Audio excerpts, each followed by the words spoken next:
Good morning, everyone. This is Andrew Hall. You may call me Dr. Kennard. This is the Disappointed Cat Morning Show, where we cover the news. I'm going to do my Will Shatner impersonation. Where we cover the news through a secular lens. Stories we're covering today.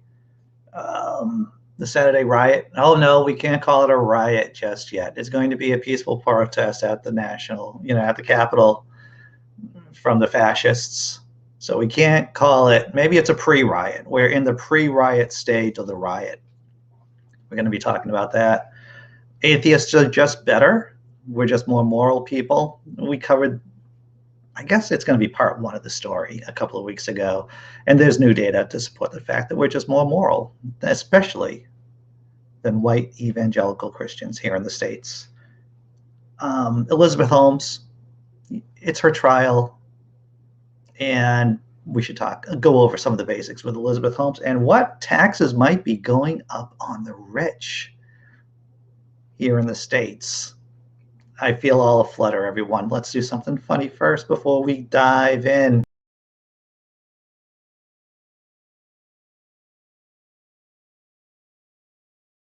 Look, I just want to say that this is a Winston Churchill bit. So there may be some people out there who don't like Mr. Churchill. You don't have to like him or hate him, I guess. I'm just digressing right here. But this is a bit about you. Maybe you like it. Hopefully you will. Oh, hello. I didn't see you there. It's me, Winston Churchill, Britain's best or worst Prime Minister, depending on which newspaper you read. Do you hate public speaking? Do you dread giving presentations at work? Then you will love the Winston Churchill School of Oratory Skill. At my speech-making school you will learn such oratory skills as pronunciation, diction, and being a clear speaker. My 2-week course includes chain-smoking cigars, drinking buckets of brandy, sitting around in smoking jackets, all of which are vital to making an inspiring speech. Learn from the master of oratory skills just how to get your message across in the most slow way possible. If you enjoyed my speech school, maybe you'll enjoy the Winston Churchill School of how to make classic zingers, where I teach you what to say to aristocratic women at dinner parties, featuring such classics as, "I may be drunk, madam, but you are ugly, and in the morning I'll still be drunk. If you're going through hell, you're probably in Croydon.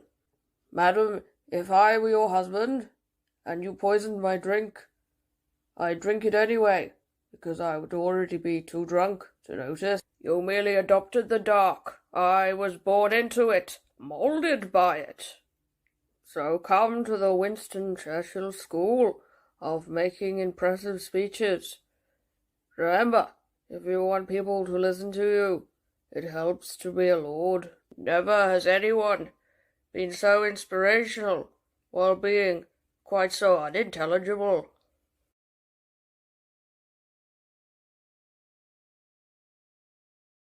All right.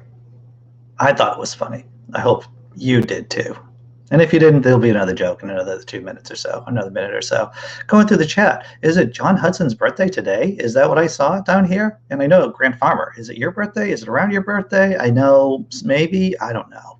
I don't know whose birthday it is. I just found out that, and John Hudson, if it is your birthday, hello, if it's anyone's birthday out there, happy birthday. Church of Heretics, Jimmy Lou's in the house. What's up, Jimmy?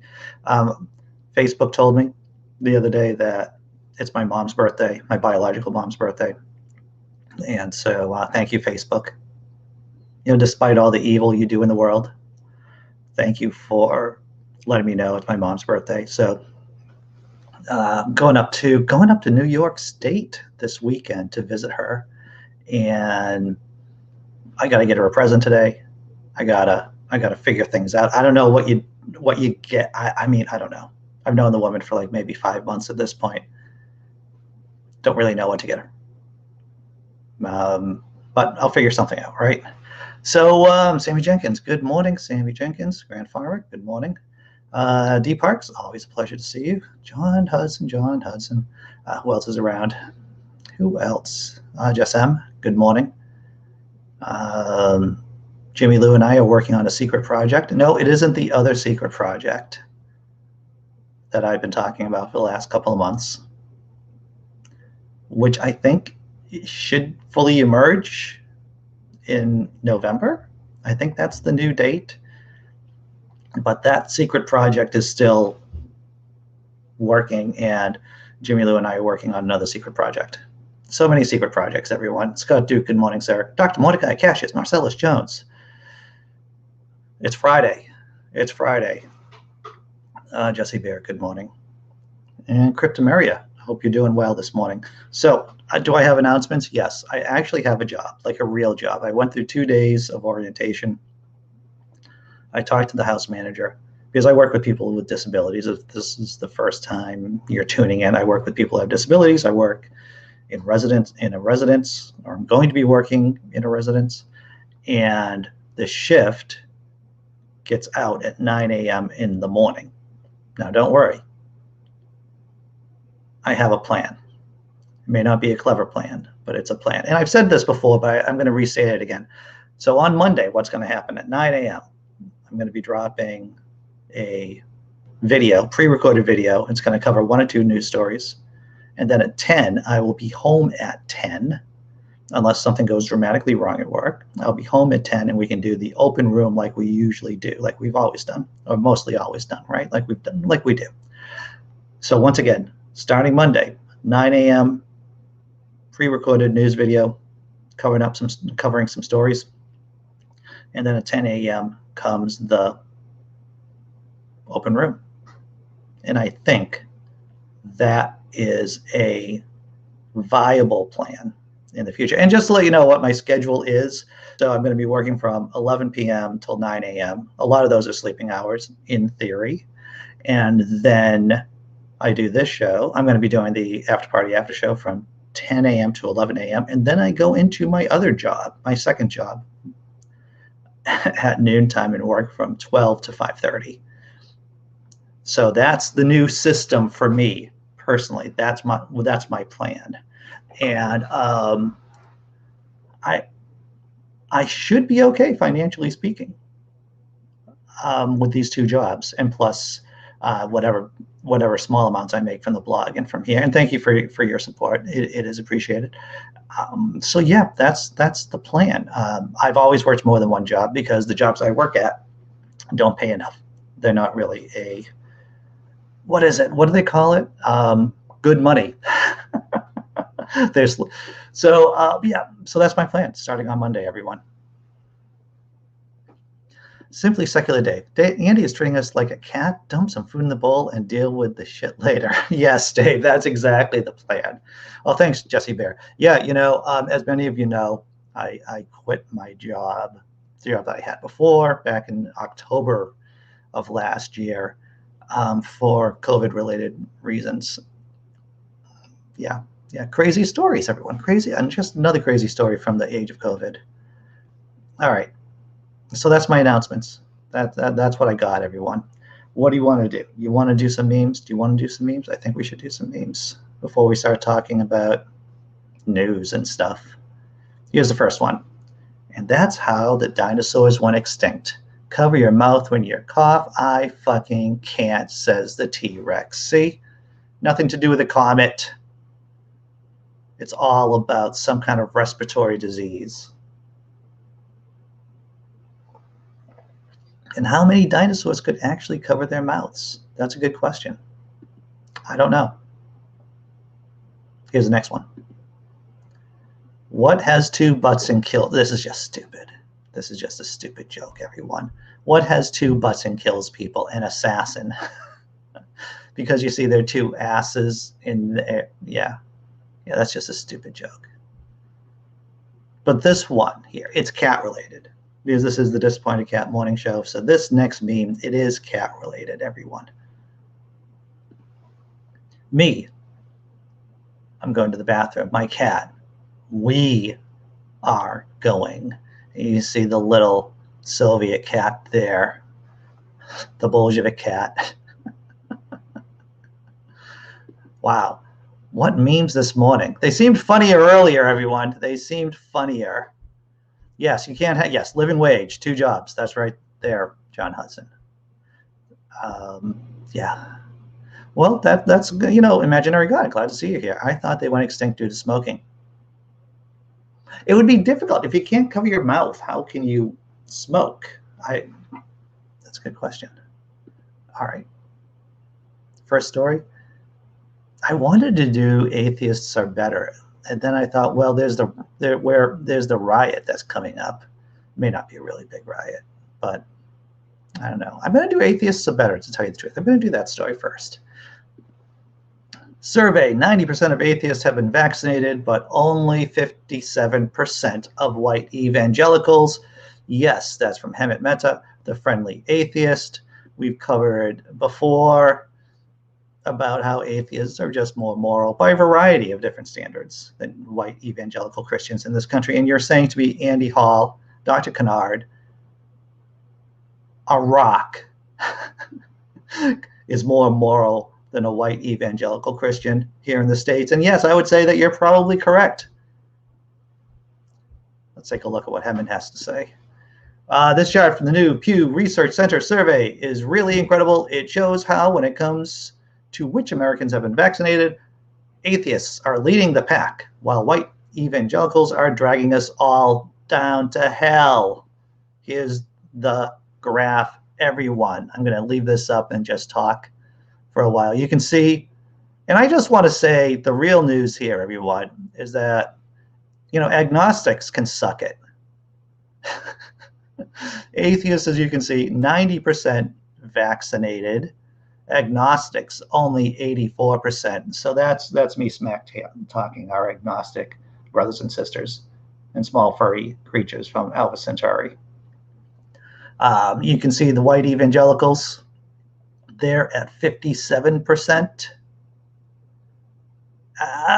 And the atheists who aren't vaccinated, who are 9% not vaccinated, I'm gonna make the humble suggestion that they're probably shitty skeptics or shitty humanists. So probably both shitty humanists and shitty skeptics. The Joe Rogan crew. Oh, another Joe Rogan? Yeah. I'm not going to let Joe Rogan go for a while. So here we go. Black Protestants, job well done at 70% vaccination rate. And you can see by the graph about how toxic white evangelical Christianity is. Because you can see the white non-evangelicals, they are much higher in their vaccination rates than the white evangelicals. All right, going to check out the chat. Oh, wait, a little bit of commentary from, I hope you've all seen the graph. You've had enough time to look at the graph. There's links to the description below, everyone. Hemant writes, evangelicals aren't pro-life. They are not. They're pro-pandemic. Meanwhile, Black Protestants, who have very legitimate reasons to be skeptical about American medicine, are still faring better than evangelicals. With a 70% rate of vaccination, they have to deal with a legacy of the Tuskegee experiment and a long history of discrimination in medicine, and are still more likely to get vaccinated than white evangelicals who have no excuse whatsoever, but have suddenly decided for no good reason that rejecting masks and shots are the core components of their faith. Death cult, white evangelical Christianity. Checking out the chat, everyone. This is the first time. No, we had to time somebody out. Oh, that guy. Thank you for getting rid of him. Just another kid living in his mom's basement.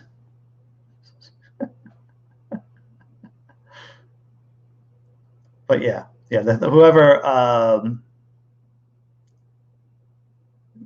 whoever got rid of him, thank you very much. Nothing but trouble there. They're probably one of our friends from yesterday, right? All right. Going to go back to something productive as against to dealing with the troll. What's up, Lee Spanner? Hope you're doing well. James Henry, glad to see that you're here. Oh, you think it's PMARS? I don't even know. I am so not interested in trolls. I'm not really keeping up with the prominent Christian trolls of the YouTube community since they're so small. The people who I pick on are more like, prominent people, important people. I don't like to waste my time with, like I said, people living in their parents' basement, jerking off to like the Target ads. That's not my thing. What's up, MC Fractal? Glad that you see. And once again, MC Fractal, very gifted, a gifted artist there. It's definitely, his site's definitely worthwhile checking out, everyone. What's up, Divine Sorcerer? Oh, let's see. Who else is around this morning? All right. I think, yeah. So thank you once again to removing the troll. That was great. Thank you very much. So that was Atheists Are Just Better. I think that's pretty obvious at this point, right? Especially when you compare us to white evangelical Christians here in the States. All right, let's talk about the riot. No, I'm not going to talk about the potential riot that's going to occur. Because let's face it, if I was going to make a bet, I'm going to guess that the gathering that's going to be happening on Saturday at the Capitol, it's probably not going to be a riot, but what you'll see more than likely are probably some lone wolves who've had their psychiatric diagnoses weaponized by President Trump and Fox News. We'll see some action by them, but I don't predict any kind of major riot like what we saw on January 6th. That being said, I'm going to hold that over here. We're going to put a pin on that while we talk about Italy making COVID passes a thing. How's that? I'm going to share a video. What's the name of the video? Italy to make Green Pass mandatory for workers. Oh, no, not that. It's against their liberty. I'm just trying to imitate Fox News right there, everyone. Here it is. Let's check out this video. Italy is set to become the first European country to make a COVID-19 Green Pass mandatory for all workers. It is a digital or paper certificate showing someone has received at least one vaccine dose, tested negative, or recently recovered from the disease. Officials told Reuters that the decree was expected to come into force on October 15 for both public and private sector workers.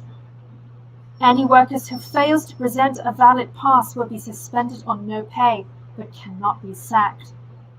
People who ignore the decree and go to work without possessing the health certificate will face a fine of up to 1,000 euros or $1,175. The Green Pass is an important tool to deal with this serious situation. In such a serious situation, we need effective solutions. In my opinion, it is not fair because I'm a free citizen. I can decide whether or not to get a green pass. When there is an obligation, we no longer live in a democracy, but in a dictatorship. So I do not agree. There have been sporadic protests in recent weeks against the growing pressure to get a jab. But most political parties in the country have backed mandatory COVID passes, hoping it will prevent further economic lockdowns. While the Employers' Federation also welcomed the move, unions have been lukewarm and are demanding that tests should be given freely to those who refuse to be vaccinated. Officials have pushed back on this, saying it would encourage people to keep on shunning vaccines. Around 74% of Italy's population have had at least one COVID-19 shot, and 68% are fully vaccinated. As more banks craft... Well, we're going to see more and more of this, right? as companies, the oligarchy, figure out that COVIDiots are actually getting in the way of making money, there's just going to be more and more. And I'm not a fan of oligarchy, but if it gets if it gets idiots to take the jab, then that's fine, right? Because my fictitious God, we've gone over so many times on this channel about the ways that we've incentivized good behavior to try to get people to do the right thing. But I'm not against using the stick, making sure that people don't get any pay, fining people for trying to get into work without a passport, without a COVID-19, vaccination passport. That's fair, right? And, you gotta love the idiot in the video going, well, it's my freedom to make other people sick and spread a potentially, the spread a deadly disease. It's like, no, it's actually not your right to make immune compromised people sick, to make the elderly sick, to spread a disease, to be a host for the virus to mutate. You don't have that freedom. All right. Italy's doing the right thing. You're right, MC Fractal. Completely spot on with that. Let's see. Well, so constantly testing people, right, as against to getting the vaccine, people's patience with dealing with people who are not vaccinated, just wearing thin. And to tell you the truth, the answer is vaccination. That's the answer.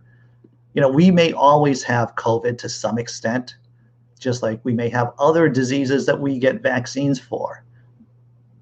But the way of managing them is with vaccines. All right. Let's see what else is going here. Oh, James Henry. Here in Holland, they will introduce Vax passports. That's if you want to go to festivals, sports events, restaurants, and bars on the 25th of September. That's good, James Henry. I think that's where a lot of countries are heading towards. Because how can you operate? How can you, and I don't want to bring this down to basic economic terms, but how can you make money when a third of your population is spreading disease, when you're allowing plague rats in and infecting people? All right. I think I caught up with the chat, everyone. Oh, hey, an immune-compromised family member of mine got a booster yesterday. That is good news, Jessi Bear. That is good. I have heard about, there was a question about boosters, and I know my girlfriend got an email from her doctor about possibly getting a booster. I believe, I know that I got an email from my doctor saying that if you are immune compromised, if you're over a certain age, you're going to have access to a booster. All right. Let's do the next story. You want to talk about the riot? Sure, let's talk about the riot, everyone. Well, it is and hasn't happened yet. The Capitol will face its biggest security test since January 6th on this Saturday. Here we go. Demonstrators plan to protest the ongoing criminal cases tied to individuals charged under the siege, from January 6th, the insurrection. The rally is called Justice for J6, a reference to, I was going to make some kind of beer hall putsch, Weimar Republic joke right there, some kind of reference, but I'm not. I'm just going to keep reading. The rally is called Justice for J6, a reference to the date that Trump supporters stormed the Capitol in an attempt to stop the certification of President Biden's election victory.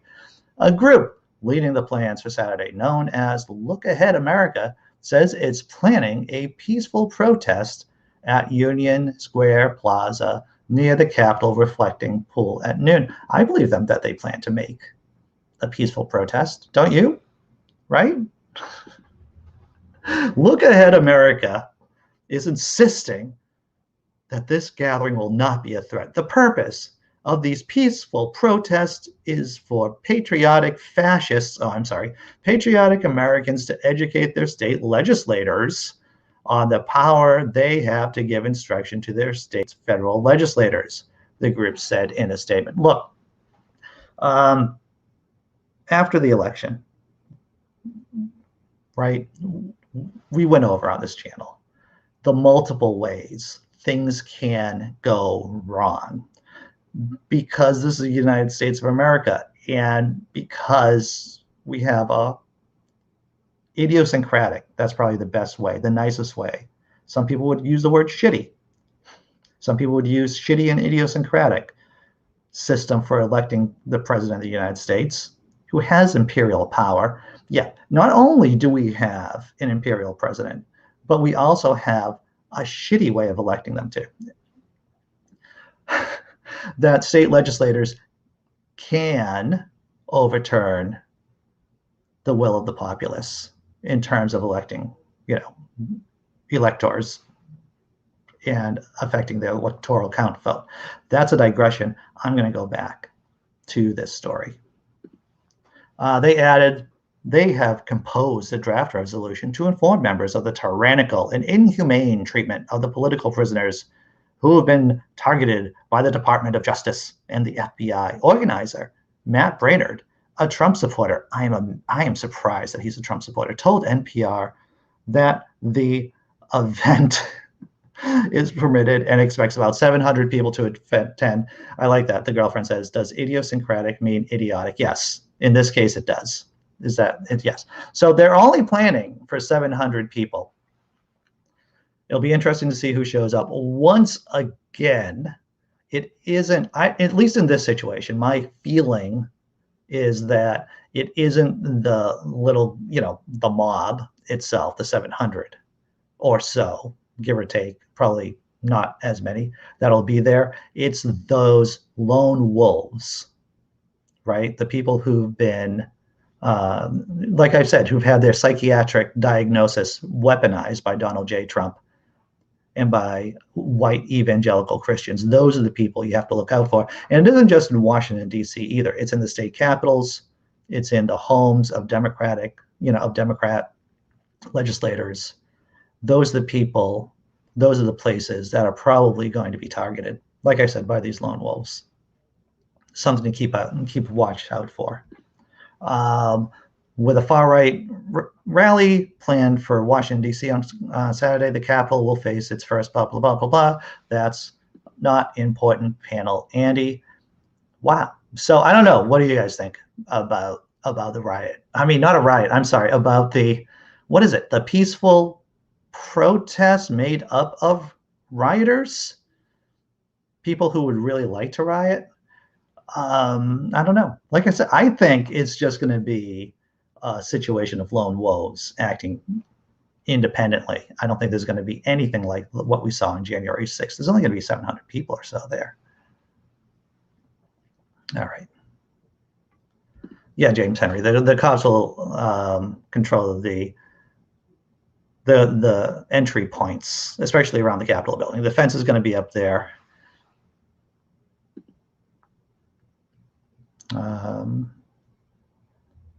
Cryptameria says, Jesus is king, stop this deal. I'm not over the PTSD from January. It was a hard day. It was a hard day for a lot of us. Yep. Only an idiot will go near the Capitol. Oh, James Henry, that sounds like a challenge. James Henry writes down, the cops will be ready to deal with any and all eventualities. Only an idiot will go near the Capitol. When you make it sound like that, James Henry, it's like as soon, you make a better mousetrap and you get a better mouse, basically. If you try to anti-idiot something, idiots, I've found, at least in my experience, have a tendency of leveling up their game. All right. Yeah, Jessi Bear, I'm still cranky for kids to get approved for the vaccine. I am too, to tell you the truth. I mean, I don't have kids who are like 5 to 11, but I don't know how I can barely imagine how difficult it is to send kids to school without them getting vaccinated. It's it gets me the angers. That's what it does. It gets me the angers. Don't be a wanker and hit the like. I go with that. What's up, David Paul? Hope you're doing well. All right. So what are we doing? This is the halftime tummy rub show. We're actually running later than usual. And this is when I ask people, hey, you should hit the like button. I don't want to should you. If you find something useful in this video, you laugh, you learn something new, you get angry. Because, I think this is the problem for a lot of liberals and a lot of progressives. Not for progressives, but for a lot of Democrats. And I was talking to a buddy of mine the other day. We were having coffee outside, hanging out. It was a nice day. And he was talking about a conversation he had with his 19-year-old son who's in college. And my buddy was trying to, make his son feel better, putting things in perspective, trying to, make him feel better. And, I just said, people should be angry. This is how social change happens. This is when people get hot, when people find the situation intolerable. This is how social change occurs. My advice isn't to let anger rule you, to let it be your master. But yeah, you got to feel feelings. If you are angry about how things are going, then you should be feeling those. It's okay to feel those feelings, especially if that helps you get out and do something productive. Man, all right. Let's do the halftime tummy rub show.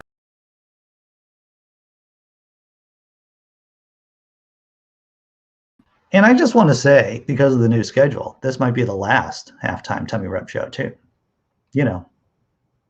Wow, that's sad. I haven't even thought about that. This could be the last one because we're doing the new format starting on Monday. All right. Bringing down the party. A jellied meatloaf from 1931. We begin with a pound of ground beef. You don't want the sky beef, that would be scary. Fire! Who's mooing now? Strain it and let it cool. It's not dinner time until you add a pack of gelatin to some water. Onion and celery. Celery. You know what stings more than a knife, Mr. Onion? Rejection. Now 2 cups of chicken stock. Time to boil. Strain the stock into the gelatin. No veggies allowed. Thank you for your service. Now that this is thick, we add in the beef, pimentos, and then we mix. This is revolting. No.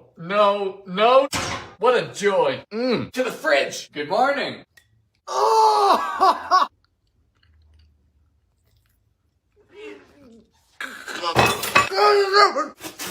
Incorrect. It's a cat food recipe. Choke. I don't care where you're from. That's funny. This looks so nasty. If I wasn't a vegetarian, though, I might actually try it just to see how disgusting it is, because it looks so gross. Checking out the chat here before we go to what's the next story after this? Oh, Elizabeth Holmes. Oh, Elizabeth Holmes. Who's mooing now? Tesla Ranger. Hey, good to see you, Tesla Ranger. All right. Yeah, it looked just disgusting. They just look disgusting. All right. I feel like I need a halftime tummy rub show to get over the halftime tummy rub show, to tell you the truth, everyone. I would, well, yeah, the thing is that if we were ever going to make that the girlfriend, we would just give it to the cat after that. Indeed. All right, next story. Where are we? What are we doing? Why are we here? This woman.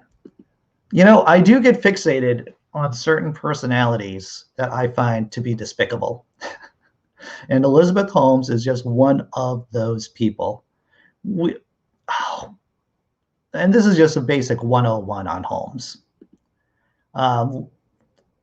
Link in the description, everyone.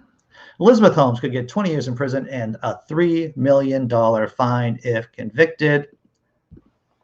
Elizabeth Holmes, 37, the founder and former CEO of Theranos. Theranos is currently on trial, as you may recall from numerous books, podcasts, and TV shows on Theranos. The company promised a new revolutionary way to draw and test blood with just a finger pinprick. Holmes claimed that her device had the ability to detect major medical conditions like cancer and high cholesterol. The problem, the machine didn't work as advertised. You could just say the machine didn't work, period. You could say that. By 2018, her company was done. Per the New York Post, her company was officially defunct by 2018, and the SEC, and that's the Securities and Exchange Commission to everyone, officially charged Holmes with massive fraud the same year. She allegedly sold the lie and was accused of taking more than $700 million from investors. She's facing 2 counts of conspiracy to commit wire fraud and 10 counts of wire fraud, and could be sent to jail for 20 years. And how much is she worth today? Well, at one point she was worth $4.5 billion, but she is worth 0 today. That is her personal net worth. But why is she living in a mansion then? Why? She has a golden parachute, everyone, and that golden parachute is her husband. Before I start talking about her husband, what's the over-under? What are the odds that Elizabeth Holmes finds God? What are the odds that we will see her on the 700 Club, Daystar Television? And if you don't know what Daystar Television is, that's great. You shouldn't. It's a horrible channel full of grifters and shysters and faith-based con people.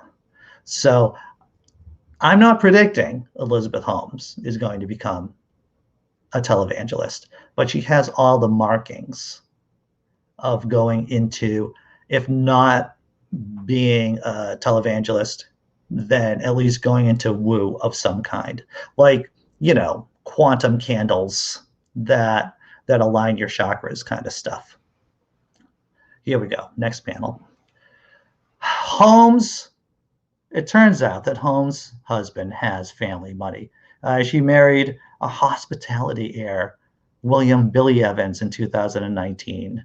Evans' grandparents founded the Evans Hotel Group. And I'm just going to bump down here that Holmes lives in a $135 million estate.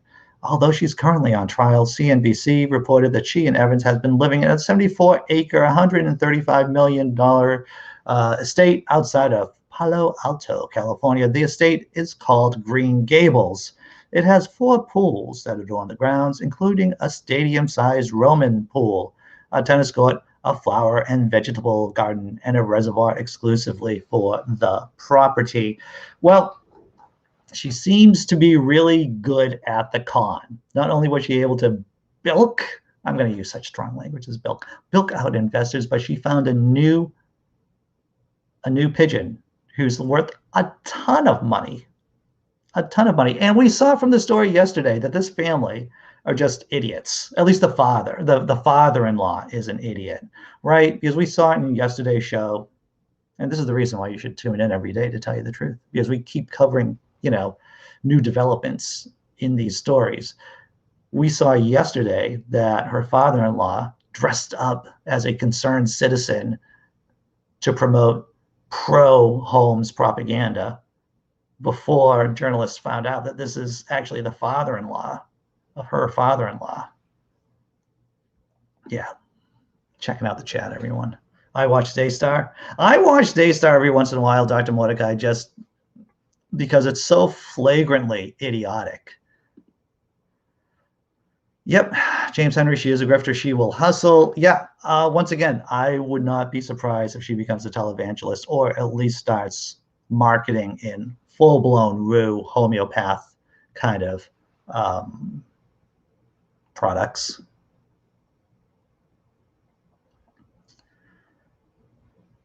Oh, well, you know, the girlfriend I have been watching 9 Perfect Strangers, which is, I don't know, what is that, on Hulu, on Netflix? I'm not sure which. And it's an entertaining show. It's an entertaining show. All right. The machine was just a dream. Yes. When once again, Elizabeth Holmes, she dropped out of Stanford when she was 19. She specifically pitched her voice down low so that people could, a classic grifter. She dressed just like Steve Jobs with a black turtleneck, all in black. She specifically applied her makeup poorly. When Elizabeth Holmes was the CEO of Theranos, she did not look like this, everyone. She did not look like this.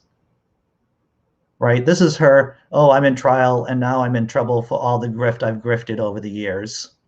But when she was the CEO for Theranos, she applied her makeup poorly, looked pale, her hair was unkempt because she was so busy solving the world's problems. Oh. So, I usually do another video right now, but I think I'm starting to run low on time. So I'm going to talk about something positive. First, we can't say anything positive. I can't say anything positive without saying something negative. I guess maybe that's just a character flaw. But first, I'll just say, fuck Ronald Reagan and fuck Republicans. How's that? I think I'll just say that. And this is the story. The Democratic push to tax the rich more is 40 years in the making. This is an NPR story. The link is in the description. This is positive. If Congress manages to pass President Biden's big budget package this fall, with most of its spending and tax changes intact, it will represent the biggest shift in federal fiscal policy in 40 years. If it happens, still a big if, it will be because Congress can circumvent the usual rules and process tax and spending measures via a process called reconciliation. We've talked about it before. We've just keep talking about reconciliation so much, and that the Democrats should just use it as much as humanly possible. Pay off, the corporate Democrats like Manchin in West Virginia, and just use reconciliation as much as humanly possible. But I digress. Let's keep going on with the story. The process is the powerhouse, which is reconciliation, capable of major disruptions and changes in government because it offers protection from filibuster. Reconciliation bills can pass with a simple majority. That is why Biden and his allies, House Speaker Nancy Pelosi and Senate Majority Leader Chuck Schumer, think they have a shot at raising trillions in tax revenue over the next 10 years to pay for their spending priorities. Democrats propose to raise the needed revenue through borrowing as well as through more robust revenue collections, thanks to a beefed up IRS. Once again, we've covered that the IRS has lost 20% of its budget over the last, 10 years? I believe it was 10 years. Someone in the chat can correct me because we covered this story a couple of weeks ago. A hallmark of failed states, by the way, is that they cannot collect taxes. They cannot collect taxes specifically from the people who have money, who should be paying a majority of taxes. Is that crazy talk, microphone? That's not crazy talk. If you have more money, you should pay more in taxes. That seems, who would argue with that? Ronald Reagan and Republicans. Next panel. But the bulk of the tax increases would come from tougher tax treatment and higher tax rates on corporations, investors, and those whose annual income exceeds $400,000. If they succeed, they will be using reconciliation to reverse the direction of federal tax policy, which has brought down the top tax rate and made other changes that benefit corporations and the wealthy over the past 4 decades. And they will be doing it with the same process that was because Reagan used reconciliation in 1981, everyone. You may not know this, but there you go. So here's some horrible news. If you don't know how bad the tax system here is in the States, here's a little snapshot. In June, ProPublica published a trove of tax data leaked from the IRS that showed such prominent billionaires as Tesla founder Elon Musk and Berkshire Hathaway investment guru Warren Buffett paid little income tax in relation to their vast income gains. In some years, paying none at all. Buffett, who has campaigned for some Democratic candidates, have famously said he should not be paying a lower rate than his secretary. ProPublica Also said the data showed Amazon founder Jeff Bezos realizes billions each year in asset appreciation, such as rising stock prices, and yet can keep his taxable income so low that 1 year he qualified for the child tax credit, which he took. Jeff Bezos, richest man in the world, possibly, at least one of them, took the child tax credit. Everyone. In 1 year. And in June, the New York Times reported that tax laws allowed top managers in private equity industry to prosper to the tunes of billions without paying significant taxes relative to their gains. Audits, the newspaper found, were almost non-existent. All this feeds into a widening perception that the major moves in taxation over the last several years have consistently benefited the higher income groups, and particularly those with the greatest accumulated wealth. So why the hell are we talking about taxes on what's considered to be an atheist channel? Well, that's not the fucking question. The question is, why aren't other fucking atheist channels talking about taxes? Because we're going to go through some basic fucking 101 shit right now. You see, when you have an accumulation of wealth at the top tiers and income disparity, that warps the political system towards oligarchy. And in the United States of America, you have oligarchy holding the hands of theocracy, right? When you have such wealth disparity, when you have the rich getting richer, it warps the political system and you get a failed state. Basic services aren't paid for. Infrastructure isn't paid for. Everyday people's lives are more miserable. And when you have everyday people's lives more miserable, you have them, they turned to religion. Failed states. Religion thrives in failed states. I'm just going to keep fucking saying this over and over again, and this is why I'm happy that your atheist channel is taking it to the evangelicals, really.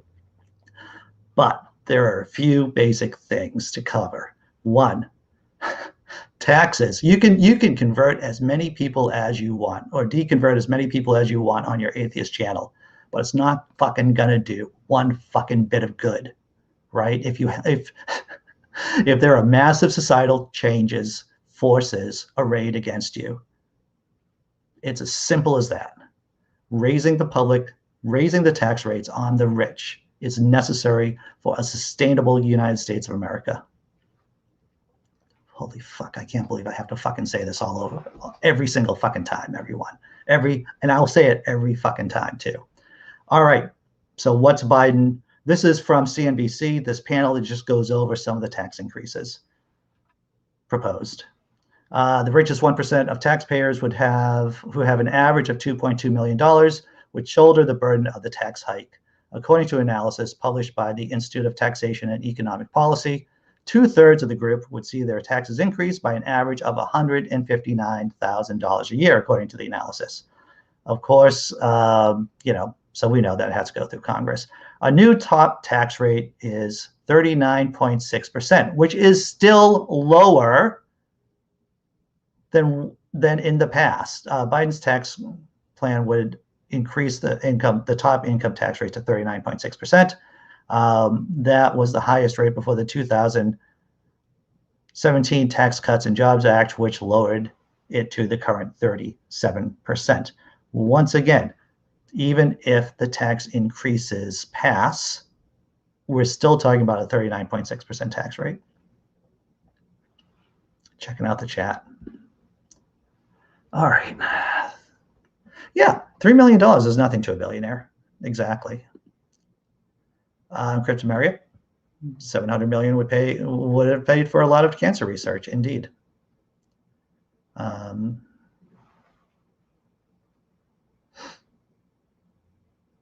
Simply say, let me talk about taxes. Let me just go through this a little bit more before we talk about Joe Rogan. Let's see. The Swaggarts begged for money. The Swaggarts, as in televangelists, beg for money and are so scared about it, they would have to pay some scammed up money to help. Yeah, okay. The girlfriend, eat the rich, Jessi Bear, tax the rich. You can tax the rich and eat the rich at the same time, right? Symbolically speaking. All right. You love my comments? Yeah, thanks. Okay. Yeah, you can only watch Daystar for about 5 minutes. I can watch Daystar, I think, just about as long as I can watch Fox News. Just about as long. Okay, so that's hopefully the Democrats are going to be able to pull their shit together and pass the tax increases. Maybe, possibly. Would I bet money on it? No, I wouldn't. But it's a possibility, everyone. It's a possibility. What time is it? 50. Wow. All right. At 10 a.m., we're doing the after party after show. If you want to be on the panel. And look, this is just the basic policy here. If I know you, if you've been in the chat, if I know you on Facebook or on Twitter, on the Gram, then you can come on the panel. If I don't know you, then you can't come on the panel. It's as simple as that, because there are just too many trolls in the world, everyone. So there are a lot of other, if you're a troll, there are a lot of other places that you can troll than here, right? So what am I going to do? Funny? You want to do funny? This isn't really funny. It's more cute. It might be funny. I don't know. It's a nice way to end a Friday, right? This is the video. Check it out.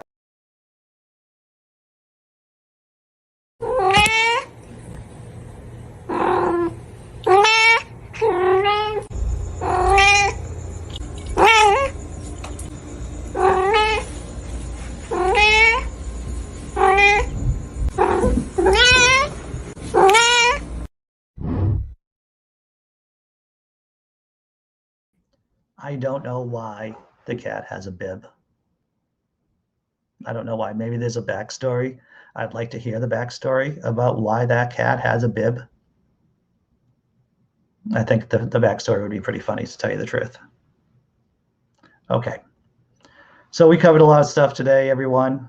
Why atheists are more moral than white evangelical Christians. It has to do with vaccination rates, of course.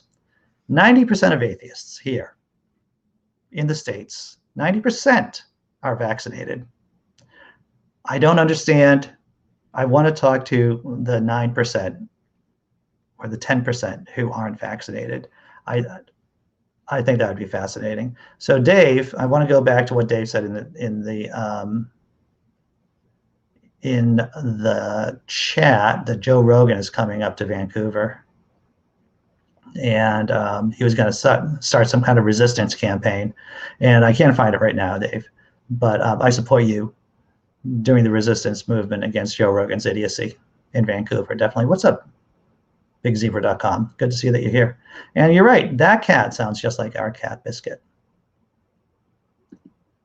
All right. We're going to do what's up, Mr. Subrealists. All right, I'm going to drop the thank you video. Thank you, everyone who are YouTube support, members of the channel. Thank you, patrons. There are no ads on this channel. There are no ads. They're just supported by people like you. There's PayPal, Venmo information down there if you want to just throw me a couple of shekels without getting into a commitment, a relationship with me. Because who would want to be in a relationship with Dr. Kennard? I don't know. So yeah, if you just want to drop a couple of shekels, a couple of pennies, that'd be great. I'm going to drop down the video of thanking my YouTube members and supporters and patrons, and then I'll see you at 10 a.m., everyone.